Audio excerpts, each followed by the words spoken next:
God is calling us to do because we keep telling ourselves it's unthinkable. We can't imagine in our mind what it is that God is telling us to do.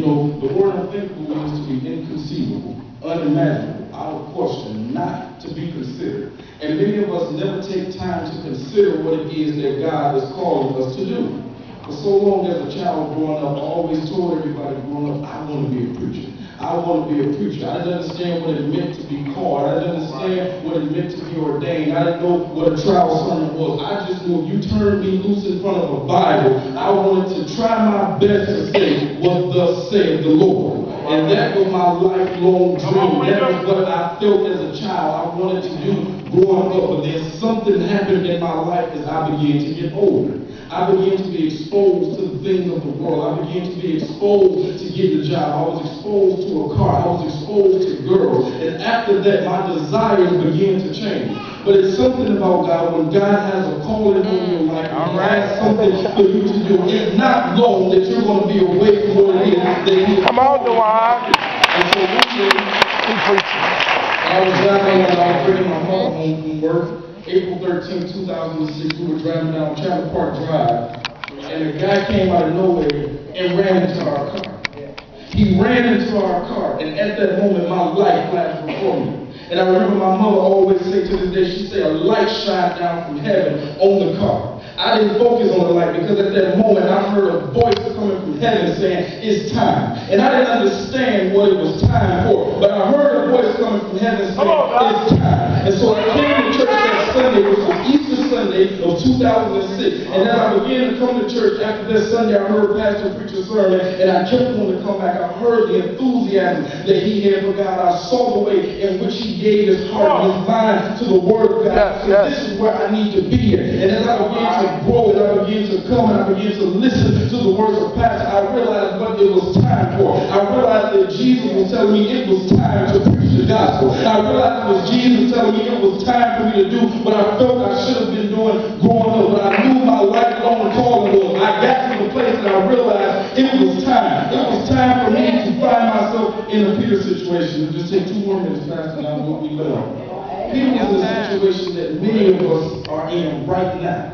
Peter was in a situation to do something great. We have to understand that Peter was only in this situation to do something great because of the storm that was in his life. And you see, many of us are in a storm right now, and we have to understand that 2 things come out of our storm. One, we can't be afraid of the storm that we're in because Jesus is in the midst of the storm with us. And if you look at this text, if they were in the midst of the storm, they didn't recognize that Jesus was in the water with them. Jesus said, listen here, it is I, be of good courage, be of cheer, it is I, be not afraid. And we don't have to be afraid of the storm that you're in right now because that storm, Jesus is in the midst of that storm with you. And not only that, but your storm can be your setup to do the unthinkable. He would have been able to walk on water. If it wasn't for that storm, people would realize just the abilities and the powers that God had given him. And so many of us right now are in a Peter situation. We hear the voice of the Lord telling us to come. We hear a reassuring voice of the Lord, yet we're having trouble getting out the boat. You see, Peter didn't waste time getting out the boat. But we're wasting too much time getting out the boat because we're looking at what's going on around the boat and it won't come across our mind. This thing is unthinkable. It is unthinkable for a wretched sinner like me to have the opportunity to preach the gospel. But it's something about when Jesus gets a hold of your situation and that thing that you think is unthinkable, you realize that it's not unthinkable. You see, Jesus has given us an invitation. He said, come.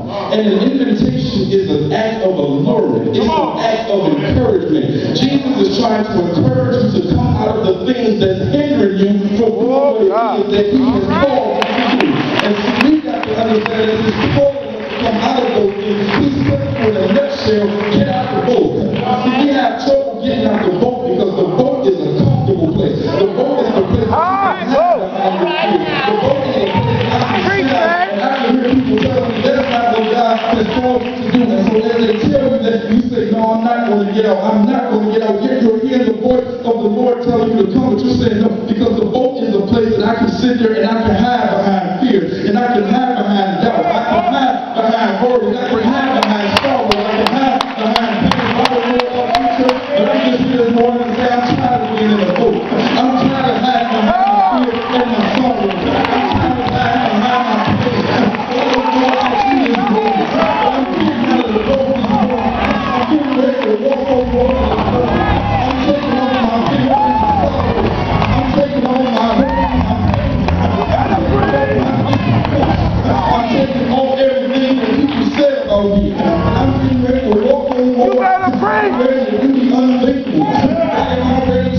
unthinkable.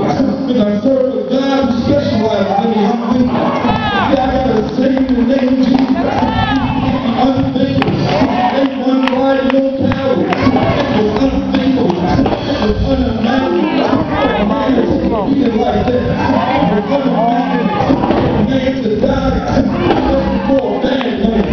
It was unimaginable for a man to give his back. Like me, that ain't what the story is. But the truth of the gospel takes place in what happened when he came off the cross. In the borrowed tomb, they thought it was over, all lost. She was done, but the unthinkable was taking place inside the grave. Early, the birthday, unthinkable happened.